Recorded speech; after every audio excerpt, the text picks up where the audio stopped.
What was your secret behind sticking to the market for so long? अगर आपके पास capital ही नहीं है, chips खत्म हो गया या लॉस कर दिया, तो फिर ये गेम से बाहर निकल जाओगे. You mentioned कि futures करो, तो why do you suggest that? This are businesses which are listed. अगर आपको गैम्बलिंग की तरह समझ रहे हो तो आपका पैसा जाना ही जाना है. मैं ETF लूँ या म्यूचुअल फंड लूँ, मेरे लिए बेटर क्या है? What does institutional participation mean? Market में टिके रहना है आपको लंबे समय तक, तब जाके आप पैसा बनाओगे, राइट? कोई 100 मीटर का स्प्रिंट दौड़ता है 10-11 सेकंड में, तो 10-11 सेकंड ही दौड़ता है क्या? नहीं, वो साल भर दौड़ता है. Hello, welcome to Dhan's podcast. आज हमारे साथ बहुत ही एक इंटरेस्टिंग गेस्ट है जिन्होंने मार्केट्स की जर्नी देखी है पिछले कई डेकेड्स में. He seen the journey from physical share certificates to everything becoming digital. So let's talk everything about markets, small cases, investing in ETFs, traders ETFs को कैसे यूज़ कर सकते हैं. तो welcome to the podcast Rakesh sir, very happy to host you. Thanks for having me, Shraddha. So before we get into ETFs की बात करेंगे, small cases की बात करेंगे, trading psychology. I want to understand your journey in the markets. So basically my journey started in 1991. तभी हर्षद मेहता का bull run चालू था और I was in the final year of my graduation. So like every youth gets attracted to the market when the bull run is there. I also got attracted.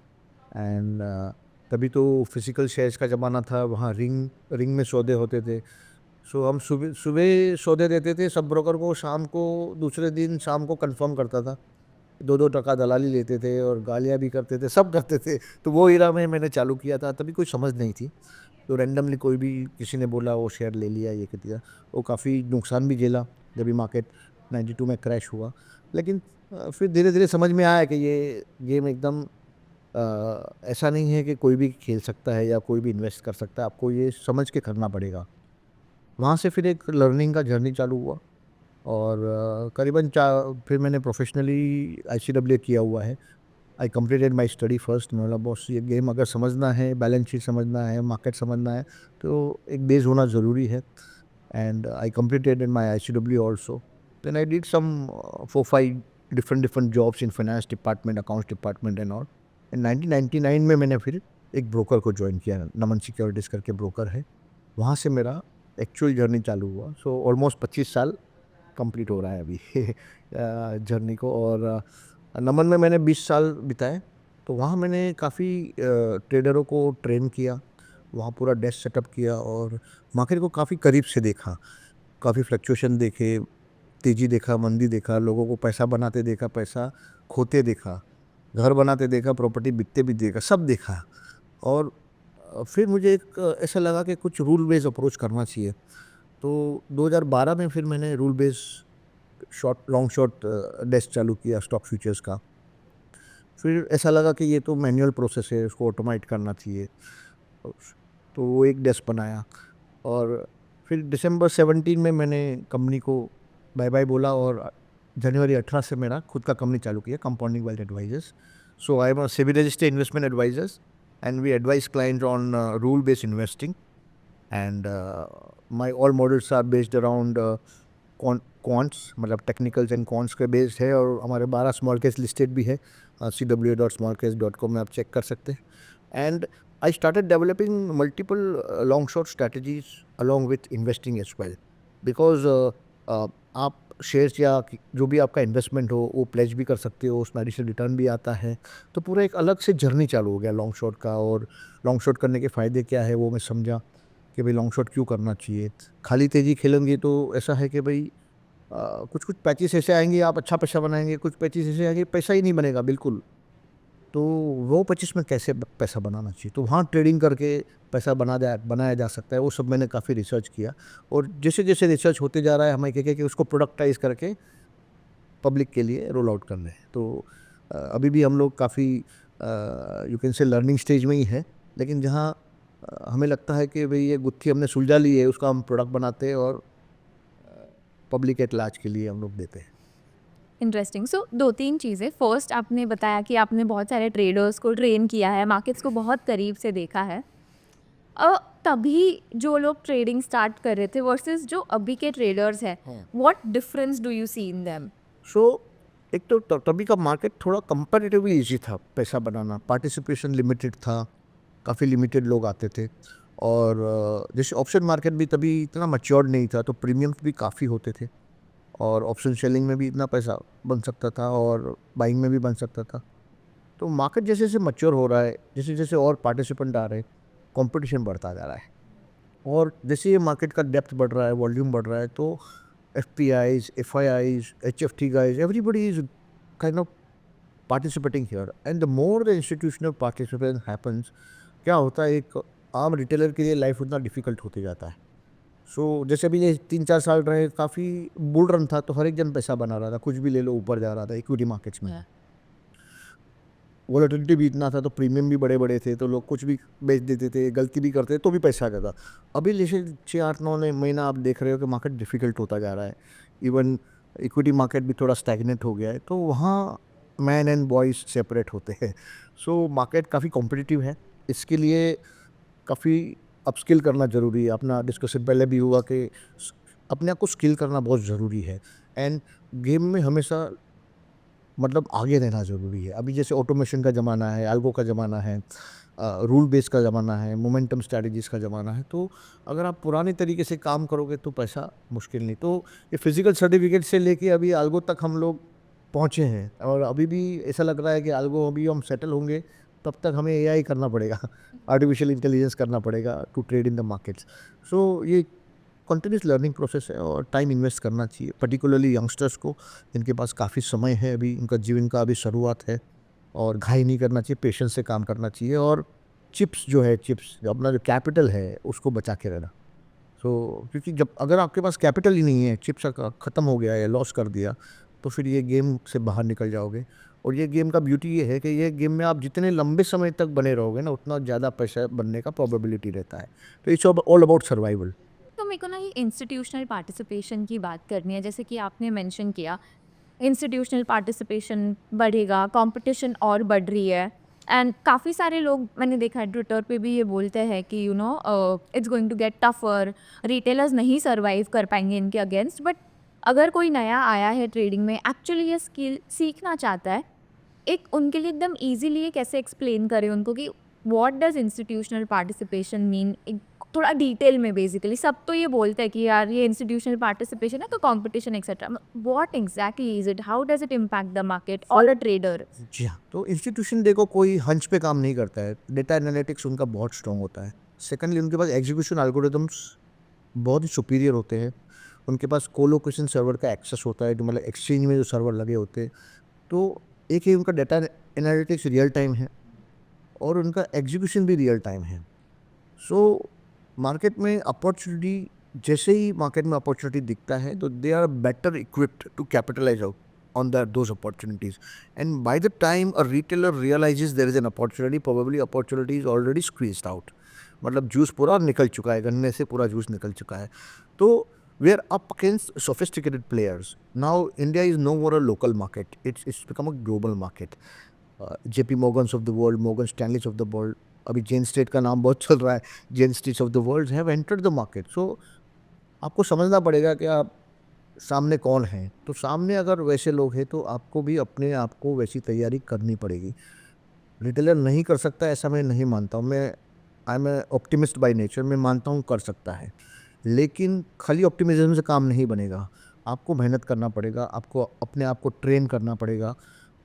कोई भी आप game खेलते हो या कुछ भी बिजनेस करते हो, तो उसका रूल्स ऑफ एंगेजमेंट आपको पता होना चाहिए कि भाई ये बिजनेस में पैसा कैसे बन सकता है। उसका स्टडी ज़रूरी है, उसका डिप्थ।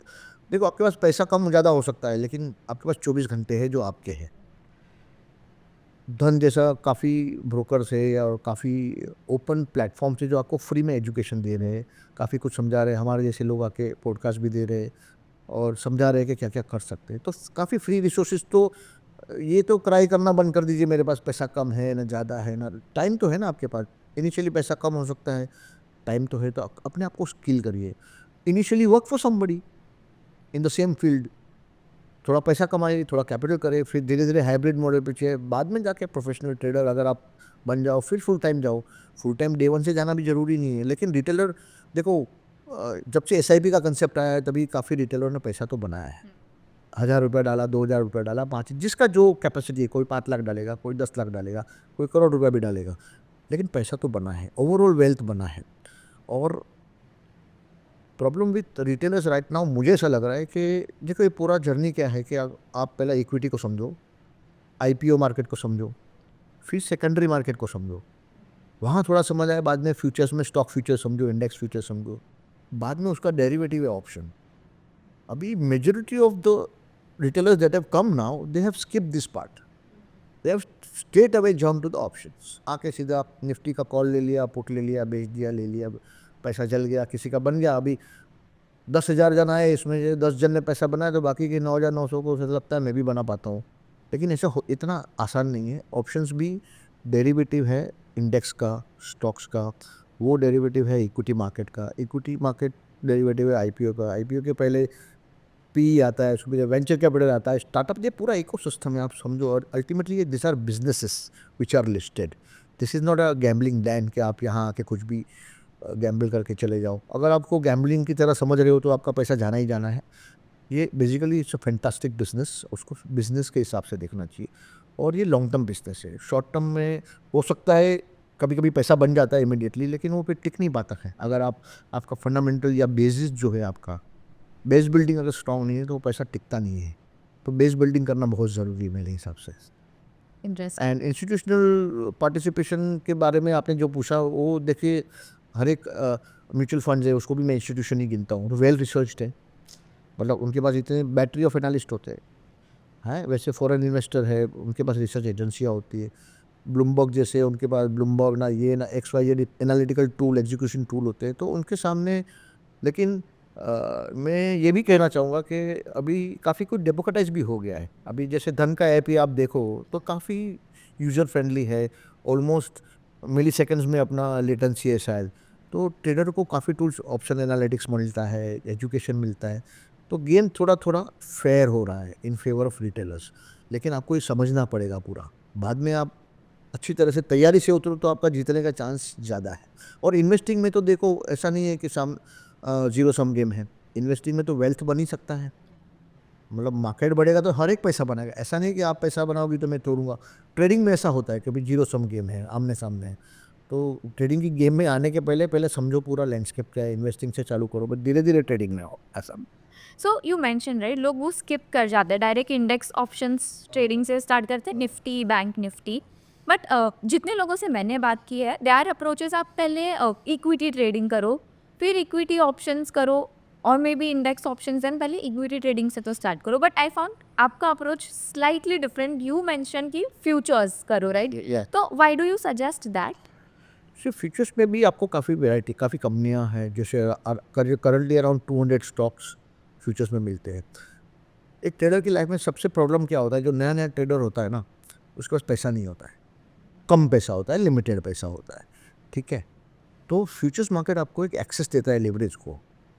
आप 8 लाख रुपए का कॉन्ट्रैक्ट है तो 2 लाख रुपए के मार्जिन में ले सकते हो, जो ऑप्शन में भी है. लेकिन ऑप्शन एक कुछ अलग इंस्ट्रूमेंट है. फ्यूचर जो डायरेक्टली लिंक टू इक्विटी है. तो अगर आपको भाव की समझ है, सबसे पहला इक्विटी में समझो आपको इतना लिवरेज नहीं मिल पाता है. एग्जांपल, आपका कैपिटल लिमिटेड है तो आपको थोड़ा ये भी चाहिए. तो फ्यूचर्स मार्केट से आपसे लिवरेज भी मिल जाता है. प्लस फ्यूचर का फ़ायदा क्या है, आप शॉर्ट भी जा सकते हो. अगर आपका ध्यान ख़राब है, मंदी है या बैरिश है आपका बाया, तो लेना ज़रूरी नहीं, आप बेच भी सकते हो. तो फ्यूचर्स में वो फैसिलिटी भी है कि ऐसा नहीं है कि आपको लेना ही. आई मीन मार्केट जैसे अभी गिर रहा है 1 महीने से, और आपको समझ में आ गया थ्रू डेटा एनालिटिक्स का मार्केट नीचे जाने वाला है. आपको ये पता है कि भाई XYZ स्टॉक नीचे जाने वाला है, इंडेक्स का पता नहीं है मुझे, समझो कि कभी कभी क्या होता है, स्टॉक्स नीचे जाते हैं, इंडेक्स नहीं जाता है. पर्टिकुलर स्टॉक में अपना ऐसा व्यू होता है कि डाउन जाएगा तो वो जाता है, लेकिन इंडेक्स उधर का उधर ही रहता है. तो वो स्टॉक, पर्टिकुलर स्टॉक का व्यू भी आप एक्सप्रेस कर सकते हो. तो फ्यूचर्स भी कर सकते हैं, ऐसे कोई दिक्कत नहीं है. लेकिन करने के पहले पूरा प्रैक्टिस करे, सिमुलेट करे, पूरा ट्रेनिंग ले, बाद में धीरे धीरे शुरुआत करे. इक्विटी से शुरुआत करे, फिर फ्यूचर जाए, फिर ऑप्शन में जाए. अगर वो भी सब पूरा स्किप करके सीधा 0 days टू एक्सपायरी भी आ गए तो हाथ तो जलना है, वो तो तय है. Right. So second thing, trading एक बहुत मैराथन है. Trading is a marathon. It's a long term. It's a long term game. It's not a sprint at all. Market में टिके रहना है आपको लंबे समय तक, तब जाके आप पैसा बनाओगे, राइट? तो what was your secret behind sticking to the market for so long? So मैंने जैसे इनिशियली बोला कि मैं अपना चिप्स है ना बहुत संभाल के रखता हूँ, मतलब अपना कैपिटल को इतना प्रिजर्व करता हूँ मैं। I am okay getting rich slowly. Problem कहाँ आता है, people want to get rich fast, वहाँ दिक्कत आती है। वहाँ आप स्पीड अप करने जाते हो, इनसेन अमाउंट ऑफ लिवरेज ले लेते हो। तो लॉन्ग टर्म में अगर आप लिवरेज से मरोगे नहीं ना, तो आप तो सर्वाइव तो हो ही जाओगे। और इक्विटी का मैंने अगले पॉडकास्ट में भी, अफसर के साथ पॉडकास्ट था उसमें भी शेयर किया था, 217 साल का रिकॉर्ड है, सबसे ज़्यादा रिटर्न इक्विटी देता है compare to all other asset class. तो अगर आपका पैसा लगा हुआ है इक्विटी में, तो पैसा तो बनना है। रिस्क मैनेजमेंट अगर आप ठीक से करोगे, रिस्क मैनेजमेंट क्या होता है कि कोई मैं पर्टिकुलर इन्वेस्टमेंट करता हूँ या कोई फ्यूचर्स लेता हूँ या कोई ऑप्शन लेता हूँ, तो उसमें मुझे कितना नुकसान जा सकता है। प्रॉफिट का ज़्यादा सोच के मतलब, प्रॉफिट अपने हाथ में है ही नहीं, वो मार्केट देगा। अगर अपना व्यू ठीक हुआ या कुछ भी हुआ तो प्रॉफिट आएगा, लेकिन मैं गलत गया तो क्या, मेरा कितना पैसा जा सकता है, क्या मैं उतना अफोर्ड कर सकता हूँ, और वो पैसा जाने के बाद मेरे पास इनफ पैसा बचेगा कि मैं अगला ट्रेड ले पाऊँ या अगला इन्वेस्टमेंट कर पाऊँ। तो वो देखना बहुत ज़रूरी है, और उसके लिए कुछ प्रिंसिपल्स भी है कि भाई कितना कैपिटल आप पर ट्रेड को रिस्क लेना चाहिए, मनी मैनेजमेंट रूल्स है उसके अराउंड। तो ये एक मेरा हमेशा से रहा है कि भाई अपने ये मार्केट लॉन्ग टर्म गेम है। अगर आप उसको स्प्रिंट भी समझते हो ना, आपको क्या लगता है कि कोई 100 मीटर का स्प्रिंट दौड़ता है 10-11 सेकंड में, तो 10-11 सेकंड ही दौड़ता है क्या? नहीं, वो साल भर दौड़ता है। वो साल भर उसकी तैयारी करता है, सीजन ऑफ सीजन पूरा वो उसका सिमुलेट करते रहता है। बाद में जाके वो स्प्रिंट करता है 10-11 सेकंड का। तो ऐसा नहीं है कि अब वो 10-11 सेकंड ही दौड़ता है, वो तो तैयारी तो करनी पड़ेगी हर एक चीज़ की। तो टिके रहने का एक ही है कि आप अपने आप को तैयार करें, और कैपिटल को धीरे धीरे बढ़ाते भी रहे। जैसे सेकंड सोर्स ऑफ इनकम होना चाहिए कुछ ना कुछ, आपका सैलरी हो या जो भी हो, अदर एक्टिविटी हो। जैसे ट्रेडिंग में तो आप 3:30 को फ्री हो जाते हो, अभी तो वर्क फ्रॉम होम का ज़माना है, सेकंड शिफ्ट कर सकते हो या कुछ। सेकंड सोर्स ऑफ इनकम जहाँ आपका घर चलता रहे। जिस दिन आपने घर चलाने का बटन ट्रेडिंग पे डाल दिया ना, उस दिन प्रेशर आता है। तो ये मार्केट को पता नहीं है ना आपका घर चलाना है, तो market is not obliged to give you money. It will give you money when it is ready. It will not give you money when you want it. Okay. सो वहाँ तक आपको इंतज़ार करना है कि भाई जब मार्केट तैयार है। जैसे 2018 में मैंने अपना कंपनी चालू किया, 2.5-3 साल market was not ready to give money, लेकिन कोविड आया, बड़ा क्रैश आया, then market was like ready to give you money. When it is ready to give you money, it will give plentiful of money. अगर आपने अपना energy समझो drain कर लिया, तब तक 18, 19 और 20 में आप ड्रेन हो गए, आपका कैपिटल ख़त्म हो गया, थक गए, तो जब भी मार्केट पैसा देने वाला है तभी आप हो ही नहीं होगा। तो वहाँ टिके रहना ज़रूरी है, और मार्केट इजी फेस भी देता है और वहाँ अच्छा पैसा बनता है। तो इजी फेस तक पहुँचने तक अपना कैपिटल प्रिजर्व करो, अपना ट्रेनिंग करते रहो, सर्कल अपना नेटवर्क बढ़ाते रहो, कम्युनिटी बनाओ, ऐसा सब एक्टिविटी करते रहना चाहिए। और कोई एक आध बेस्ड डिग्री ले लो, जैसे CFA अच्छा डिग्री है, CMT अच्छा डिग्री है। राइट। अगर आप ग्रेजुएट कर रहे हो, कोई MBA फाइनेंस कर लो, ताकि आपको पूरा लैंडस्केप, क्योंकि फाइनेंशियल मार्केट खाली मैं ट्रेडिंग एंगल से नहीं देखता हूँ, ये मल्टीपल फैसेट्स है, यहाँ मल्टीपल एवेन्यूज है कमाने के। तो पूरा फाइनेंशियल मार्केट के एंगल से देखना चाहिए। तो इक्विटी की बात करते हैं, फॉरेक्स भी है, कमोडिटीज़ भी है, और काफ़ी कुछ चीज़ें हैं यहाँ।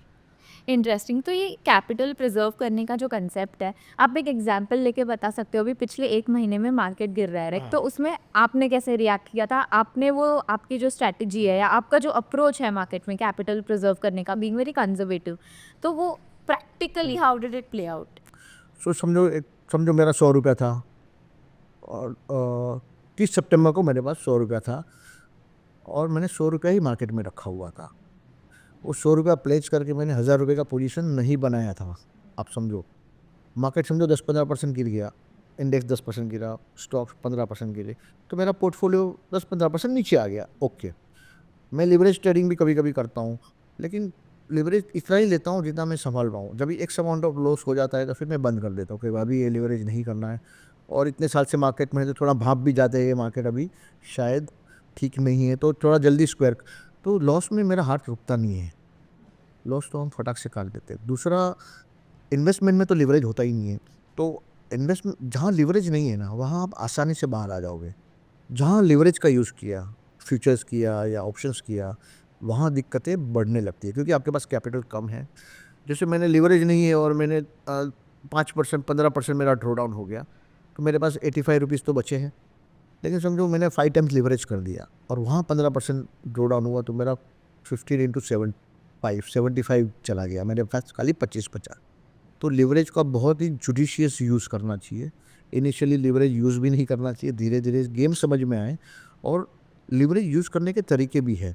आप मल्टीपल स्ट्रैटेजी करो, नॉन कोऑर्डिनेटेड स्ट्रैटेजी करो, तो लिवरेज यूज़ करके रिटर्न बम्प अप भी होता है और रिस्क भी कंट्रोल हो सकता है। तो ये कुछ तरीके हैं जो आपको सीखने पड़ेंगे कि भाई थोड़ा फास्ट ट्रैक भी पैसा बने और रिस्क भी कंट्रोल हो। तो मैं हमेशा 3 चीज़ें बोलता हूँ रिस्क कंट्रोल के लिए।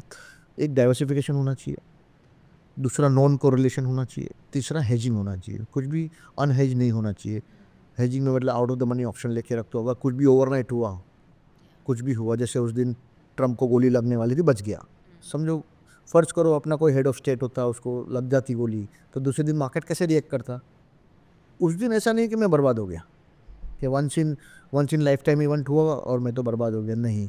वो कहीं ना कहीं out of the money options लेके आपको उसको हेज करना चाहिए। तो कभी भी इंसिडेंट हो सकता है, इंट्राडे भी हो सकता है, ओवरनाइट भी हो सकता है। वो सिनारियो में भी मैं बिजनेस से बाहर नहीं जाऊँ, वैसा हमेशा पोजीशंस आपका होना चाहिए। राइट। सो हमने लीवरेज की बात की, तो कैन यू एक्सप्लेन अस कि एक ट्रेडर ईटीएफ कैसे यूज़ कर सकता है, जो भी उनके पोर्टफोलियो में उन्होंने जो इंडेक्स ईटीएफ्स या जो भी इन्वेस्ट करके रखा है, to get some capital for trading efficiently and in a very careful way basically. या सो बेसिकली देखो, इक्विटी मार्केट का ट्रजेक्टरी इंडिया के लिए अप है, हम मान के चलते हैं। तो it is rewarding to remain invested in equities for a longer period of time. बीच बीच में जैसे अभी फॉल आया वैसे फॉल आते रहेंगे, तो एनएवी बढ़ेगा, एनएवी घटेगा, वो ठीक है। तो ईटीएफ का मेरा अनुभव ये बोलता है कि ईटीएफ 11-12% के आजू बाजू लास्ट 30 साल से जनरेट कर रहा है। तो ये 12% जो जनरेट कर रहा है वो लीनियर नहीं है कि हर साल 12 नहीं करता है, कभी 24 करता है, कभी -10 भी करता है, कभी -30 करता है, तो कभी +40 भी करता है। तो ये आपको टॉपसी टर्वी जर्नी से अवेयर होना चाहिए कि ऐसा हो सकता है। यही थोड़ा आप थोड़ा एक्टिव हो जाओ और अच्छे इक्विटी म्यूचुअल फंड्स पिक करो, आइदर विथ देयर ओन और धन जैसे प्लेटफॉर्म में आप काफ़ी कुछ एनालिटिक्स भी शायद प्रोवाइड करते हो और डायरेक्ट म्यूचुअल फंड देते हो। तो वहाँ अच्छे इक्विटी म्यूचुअल फंड्स लेने से थोड़ा वो अल्फ़ा बढ़ता है। 12 का आप 17-18% तक पहुँच सकते हो by doing some intelligent allocation across mutual funds. The third approach is suppose going to the equities directly, लेकिन वो थोड़ा सोफिस्टिकेटेड और हो जाता है। तो एक कुछ ऐसे तरीके हैं जहाँ आपका अल्फ़ा बढ़ सकता है इक्विटी से। अभी आपको और रिटर्न जनरेट करना है तो वही चीज़ आप प्लेज कर सकते हो। जैसे आपने अभी डायरेक्ट इक्विटी पिक करना सीख गए और आपने डायरेक्ट इक्विटी बास्केट्स बनाया, तो वो बास्केट भी प्लेज हो सकता है, म्यूचुअल फंड भी प्लेज हो सकता है, ईटीएफ भी प्लेज हो सकते हैं। प्लेज होने पे आपको ट्रेडिंग का लिमिट्स मिलता है, जो शायद धन भी प्रोवाइड करता है या बाकी ब्रोकर भी करते हैं। तो वो लिमिट से आप ट्रेड कर सकते हो, लेकिन उसका जो मार्क टू मार्क है ना, वो आपको कैश में भरना होता है। तो कुछ पोर्शन आपको कैश में भी रखना है to manage the mark to market. मतलब ट्रेडिंग में क्या होता है, रोज़ शाम को सेटलमेंट हो जाता है। पैसा गवाया तो आपको पैसा देना है और पैसा कमाया तो आपको पैसा मिल जाएगा। तो वो मैनेजमेंट के लिए अलग से लिक्विड पैसा रखना ज़रूरी है। तो कुछ अमाउंट आप एटीएफ में डाल सकते हैं, कुछ अमाउंट लिक्विड में रखना है to manage this. And trading थोड़ा बहुत स्टार्टिंग से में पूरा लिवरेज नहीं लेने का, जितना मार्जिन है पूरा यूज़ मत करो। जितना मार्जिन अवेलेबल है उसका 10-20% यूज़ करो। थोड़ा एक्लेमेटाइज हो जाओ, एक लॉट करो, 2 लॉट करो, फिर धीरे धीरे आपको जैसे गेम समझ में आता है। तो ये बहुत ही वंडरफुल तरीका है कि आप लिमिटेड कैपिटल से भी अच्छा रिटर्न बना सकते हैं। सो धन पे हमने ना बहुत सिंप्लीफाई कर दिया है ट्रेडर्स के लिए। Okay. एक डेडिकेटेड सेक्शन है जहाँ पे हम बताते हैं कि ये सारे ETFs हैं जिस पे आपको हायर मार्जिन हाँ, तो ये पॉडकास्ट में उनको स्क्रीन पे दिखा देना कौन सा सेक्शन है। For sure. सो इसमें अभी as an investor right, like how should I look at ETFs basically. I feel बहुत अच्छा प्रोडक्ट है ETF, बट इंडिया में इतना पिक नहीं किया है। बिल्कुल। सो ईटीएफ को जनरली कैटेगराइज किया जाता है पैसिव इन्वेस्टिंग। मतलब जनरली क्या होता है कि देखो, कोई भी इकोनॉमी ग्रो कर रहा है, तो इकोनॉमी ग्रो करेगा तो कंपनी का अर्निंग ग्रो करेगा, अर्निंग ग्रो करेगा तो जो टॉप कंपनियां हैं जो ईटीएफ का पार्ट होती है, जैसे निफ्टी 50 में 50 कंपनियां हैं, उसका ईटीएफ हो गया, तो जनरली उनका अर्निंग्स बढ़ता है तो स्टॉक मार्केट भी बढ़ता है, तो रिटर्न आता है। तो ये पूरा फंडामेंटल ऐसे ही चलता है, कुछ भी रैंडम नहीं है movement. Ultimately everything has a business, underline business जहाँ अर्निंग हो रहा है, और वो अर्निंग का पार्ट आपको बनना है तो एक अमाउंट ऑफ प्राइस देना है, तो ये प्राइस डिस्कवरी मैकेनिज्म है। तो इंडिया जैसा कंट्री जहाँ जनरल ट्रेजेक्टरी अप है, स्टॉक मार्केट गिरते पड़ते चढ़ते जनरली ऊपर जाता है, जनरली ऊपर ही जाता है। और निफ्टी 50 ETF जैसे है, उसमें ब्यूटी ये है कि जो टॉप 50 कंपनियां हैं वहीं पर वो रहेगी। अगर कोई कंपनी बराबर नहीं कर रही है तो इंडेक्स से निकल जाती है, जो दूसरी कंपनी अच्छी कर रही है वो आ जाएगी। तो अल्टीमेटली इंडेक्स कभी ज़ीरो नहीं होना, क्योंकि वहाँ टॉप 50 कंपनी ही रहनी है, और जाएगा तो अल्टीमेटली ऊपर ही, क्योंकि अपना ग्रोथ मार्केट है। कभी कभी डेवलप मार्केट में ऐसा हो जाता है कि 12 साल 15 साल 20 साल 25 साल तक रिटर्न नहीं आते, तो लेकिन अपनी मार्केट में ऐसा प्रॉब्लम मुझे नहीं दिख रहा है, अगला 20-25 साल तो नहीं दिख रहा है। तो ETF इन्वेस्ट चालू करना चाहिए लोगों को, और जहाँ इंडेक्स का जो रिटर्न है वो आपको बेसिकली मिमिक होता है। थोड़ा कम रिटर्न आएगा क्योंकि उसमें थोड़ा एक्सपेंस भी होता है, जैसे 0.15 या 0.20 के आजू बाजू एक्सपेंस रेशियो होता है। और since you are selling direct ETF तो एक्सपेंस रेशियो बहुत कम है, तो 0.10 0.20 उतना आपका ट्रैकिंग एरर आएगा। बाकी otherwise it will mimic the return of what ever ETF you bought. ETF में लिक्विड भी होता है जिसमें 4-4.5% का रिटर्न आता है, लेकिन जनरली ETF इंडेक्स का लेना चाहिए ऐसा मुझे लगता है। एंड थोड़ा थोड़ा समझ में आएगा, बाद में आप म्यूचुअल फंड इक्विटी में डायरेक्ट जाइए, बाद में डायरेक्ट इक्विटी में जाइए, बाद में फ्यूचर में जाइए, तो ये जर्नी धीरे धीरे करिए ऐसा। सो एक अभी ऑब्जर्व किया है कि जैसे से कोई पर्टिकुलर सेक्टर में बुल रन चल रहा है तो उसका NFO आ जाता है। तो वो फर्स्ट क्या आपको सेक्टर स्पेसिफिक वो म्यूचुअल फंड्स में करना चाहिए, and second sector specific ETFs भी लेने चाहिए, या फिर only index ETFs for someone से जस्ट स्टार्टिंग आउट और been in the markets for 3-5 years? ये सो अपने मार्केट का एक बहुत ही आई वुड से ट्रेजेडी है। ये पूरा मार्केट है ना परफॉर्मेंस चेस करता है, और मार्केट क्या है, मार्केट उल्टा काम करता है, वो परफॉर्मेंस के बाद नॉन परफॉर्मेंस करता है। अभी जिसका रिटर्न आ चुका है लोग उसके पीछे ही भागते हैं, और तभी मैक्सिमम अलोकेशन करते हैं, और तभी उसका टाइम अंडर परफॉर्मेंस का आ जाता है। देखो कोई भी सेक्टर परमानेंट चलता नहीं है, उनका फेजेस होता है, अंडरस्टैंडिंग होता है। अभी कमोडिटी की साइकिल है, अभी जैसे FMCG में काफ़ी कुछ रिजल्ट ऐसे आ गए, अर्निंग कॉन्ट्रैक्ट हो गया, ये हो गया, तो अच्छी अच्छी कंपनियाँ नेस्ले, ITC, लीवर, ऐसे 15-20% गिरे जा रहे हैं। तो ये बहुत ही निश काम है टू एनालाइज। तो अच्छे अच्छे एनालिस्ट लोग उसमें थाप खा जाते हैं कि भाई उन्होंने नहीं सोचा था कि इतना अर्निंग कॉन्ट्रैक्शन आएगा, ये वो। तो सेक्टर अगर आपका अंडरस्टैंडिंग अगर पकड़ है तो अल्फ़ा भी बहुत है उधर, ऐसा नहीं कि अल्फ़ा नहीं है। मैं कैसे करता हूँ, मैं टेक्निकल स्टडीज़ से मैं सेक्टर पिक कर सकता। तो अगर कोई without following fundamentals sector specific study करना चाहते हैं तो उनको टेक्निकल स्टडीज़ करनी चाहिए। CMT जैसा कोर्स कर ले, या बॉम्बे स्टॉक एक्सचेंज में काफ़ी शॉर्ट टर्म कोर्सेज भी चलते हैं टेक्निकल एनालिसिस वगैरह का। आपके प्लेटफॉर्म पे भी शायद काफ़ी कुछ अपसर्ज में अवेलेबल है, कोर्सेज अवेलेबल है, वहाँ से सब्सक्राइब करें, लेकिन समझ के करें। रिस्क देखो, जहाँ रिस्क ज़्यादा है वहाँ रिवॉर्ड भी ज़्यादा है, ये याद रखना। खाली रिस्क पे फोकस मैं नहीं करता हूँ, मैं रिवॉर्ड भी देखता हूँ। तो रिवॉर्ड अगर आपको चाहिए तो रिस्क लेना पड़ेगा, तो लेकिन रिस्क समझ के लेंगे ना, तो वो रिस्क नहीं रहता है फिर। तो सेक्टर रोटेशन बहुत ज़रूरी है। अगर आप सेक्टर रोटेशन करना सीख गए ना तो आपको कोई बीट नहीं कर सकता है, क्योंकि सेक्टर जैसे अभी लास्ट 1.5-2 साल 3 साल से कंटिन्यूसली CPSE चल रहा था, पब्लिक सेक्टर एंटरप्राइजेस, मतलब कंटिन्यूस चल रहे थे।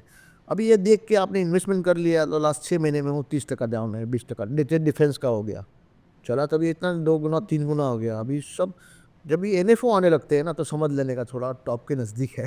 That is the first sign कि जब ये NFO आ लगते हैं सेक्टर स्पेसिफिक, क्योंकि तभी पब्लिक डिमांड करती है हमको डिफेंस में एक्सपोजर चाहिए। AMC भी प्रेशर में आ जाता है, काफ़ी टाइम फंड मैनेजर एग्री नहीं करता है कि उसको ये टाइम पे ये NFO लाना चाहिए, लेकिन पब्लिक डिमांड है, क्या करेंगे। पब्लिक भी परफॉर्मेंस चेस करती है, तो उनको भी तो लाना है। तो डिफेंस में ये भी रिसेंट एग्जांपल हो गया, आने के बाद 20-30% सब गिरे हुए हैं, अभी सब NFO गिर गए आपके बाद। तो इट्स अ निश गेम, और हर एक को नहीं खेलना चाहिए, लेकिन ये गेम खेलना सीखना तो चाहिए, क्योंकि अल्फ़ा भी बड़ा है वहाँ पर, पैसा भी। अगर आप कोई जैसे अभी ग्रीन एनर्जी का किसी ने अगर पूरा सेक्टर पकड़ लिया 3-4 साल पहले, तो पैसा 10 गुना 20 गुना 50 गुना 100 गुना हो गया। जैसे अभी लिस्टिंग हुआ वारी एनर्जी का लिस्टिंग हुआ या एनटीपीसी ग्रीन का भी आईपीओ चालू है। तो ये काफ़ी टाइम से ऐसी काफ़ी कंपनियां बढ़ रही है। अडानी की काफ़ी कंपनियां, अडानी ग्रीन वगैरह कैसा नीचे के भाव से कितना कितना गुना हो गया पैसा।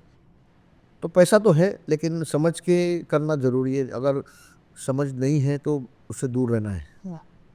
तो समझ डेवलप करो, बाद में करो। उसके पहले सेक्टर से, मुझे लग रहा है सेक्टर स्पेसिफिक अप्रोच थोड़ा रिस्की होता है। तो इनिशियल बिगिनर को सब में नहीं आना चाहिए। सो लेट्स से मैं स्टॉक मार्केट्स में आई हैव एंटर्ड, मैंने इंडेक्स इन्वेस्टिंग से शुरू किया था या इंडेक्स ईटीएफ्स या इंडेक्स म्यूचुअल फंड्स में इन्वेस्ट किया and I have developed the risk appetite now. उसके बाद कैसे नेविगेट करूँ? मेरे को मेरा पोर्टफोलियो ग्रो करना है, मेरी सैलरी बढ़ रही है since the time I have join the market. So वो एडिशनल मेरा जो पैसा है मेरी, मैं बैंक में रखने से अच्छा मेरे को मार्केट्स में डालना है, तो वो कैसे अप्रोच करना चाहिए? सो पहली बात तो स्टेप अप करिए। एसआईपी स्टेप अप कर सकते हैं।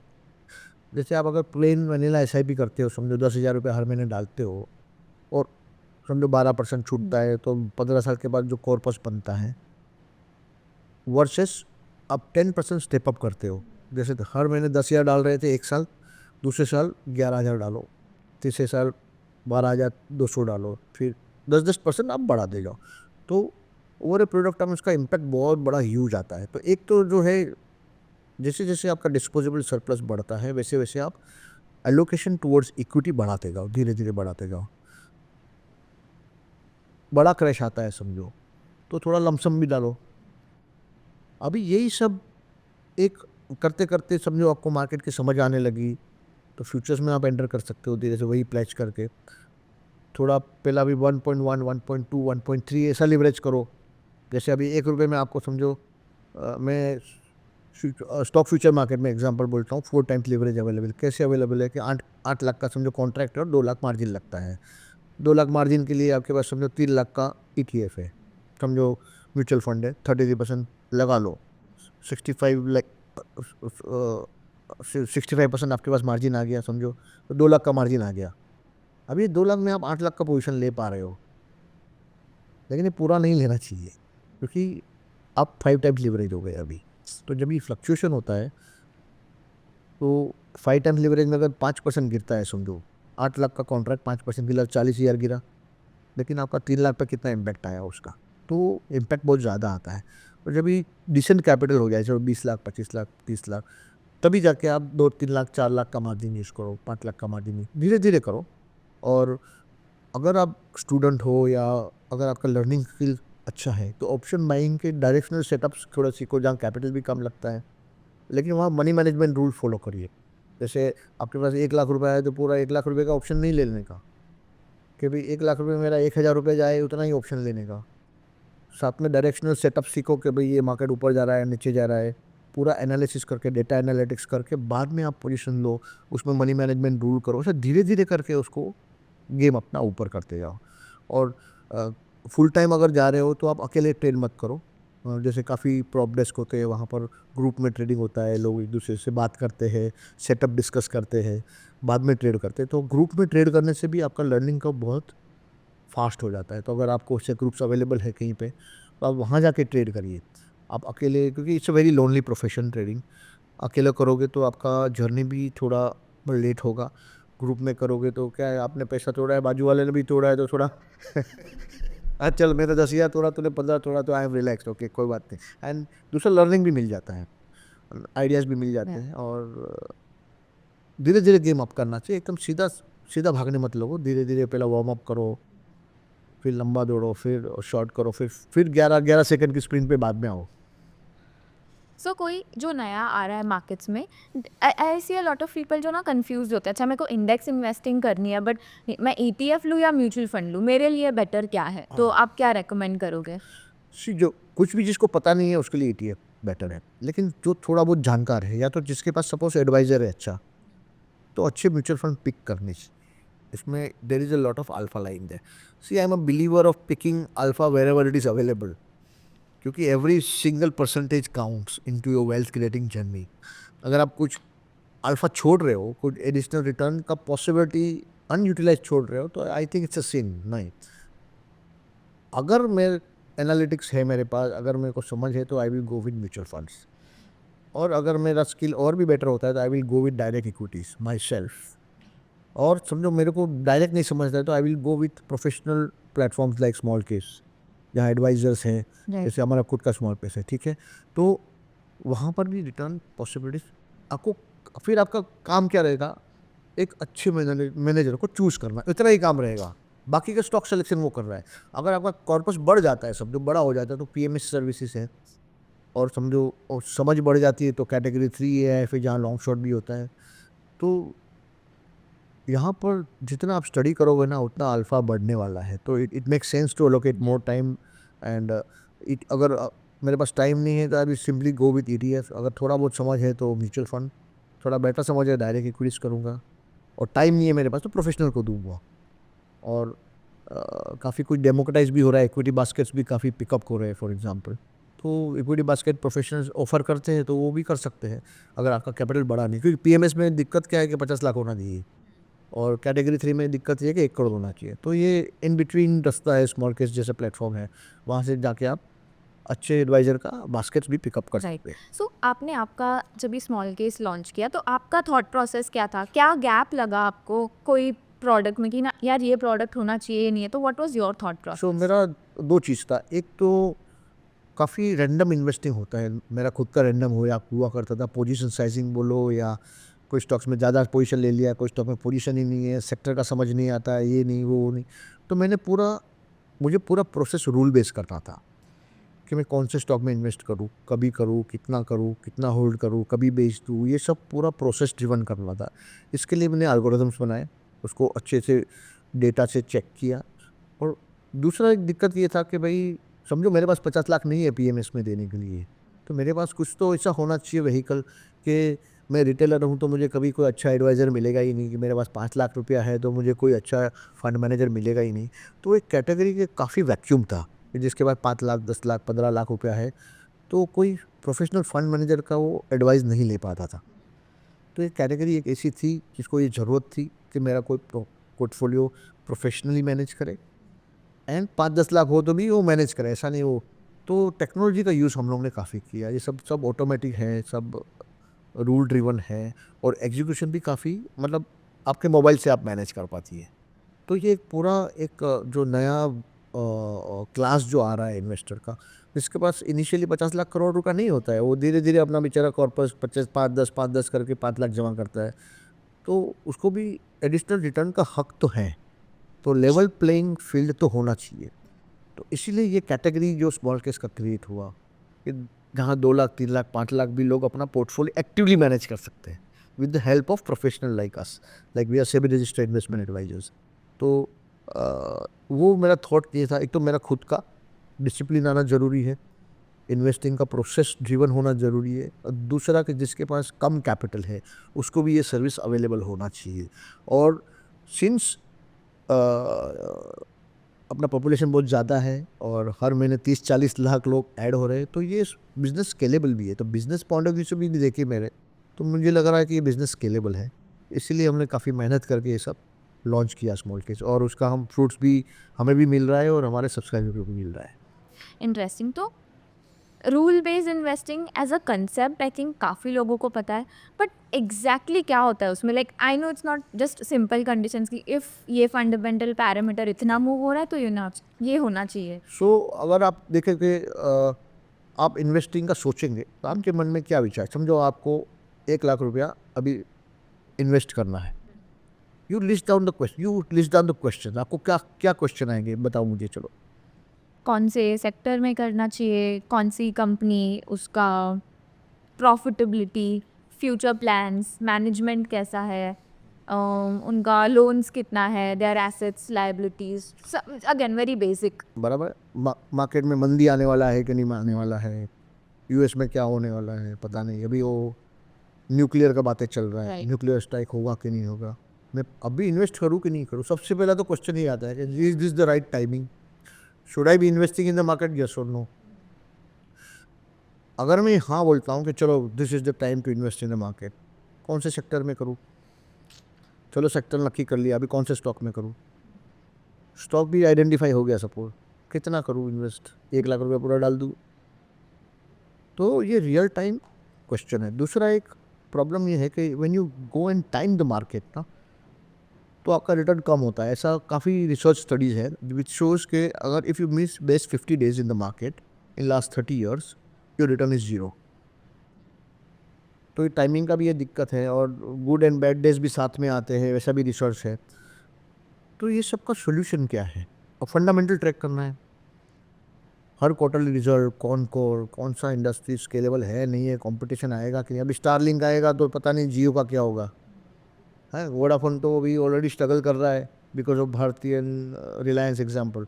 अभी स्टारलिंक आ गया तो जियो भी स्ट्रगल करेगा। तो ये कंपटीशन, अगर इतनी बड़ी कंपनियां भी नहीं असेस कर पा रही है तो हम कैसे असेस करें बिजनेस को? ठीक है, आज बिरला ग्रुप की कंपनी है Vodafone idea, they could not assess कि हम लोग लॉस में चले जाएंगे बिकॉज ऑफ कॉम्पिटिशन।